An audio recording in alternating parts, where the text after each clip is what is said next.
আসসালামু আলাইকুম। বর্তমানে বাংলাদেশের যে পরিস্থিতি সবাই জানেন।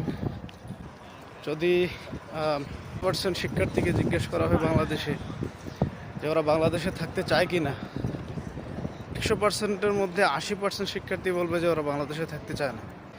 কারণ হচ্ছে, সে যদি কোনো গভর্নমেন্ট জব করতে চায়, সরকারি চাকরির ক্ষেত্রে তাকে অবশ্যই ঘুষ দিতে হবে।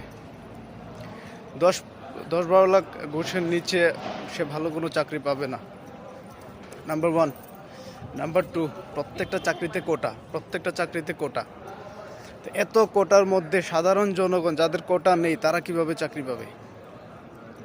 তা সব মিলিয়ে হচ্ছে বাংলাদেশের চাকরির বাজারের এমন অবস্থা, আপনি যে ভালো একটা ব্যবসা করে উপরে উঠবেন সেই অবস্থা এখন বাংলাদেশে নেই। তো সব মিলিয়ে আমার ব্যক্তিগত মতামত যেটা, আমি যে কারণে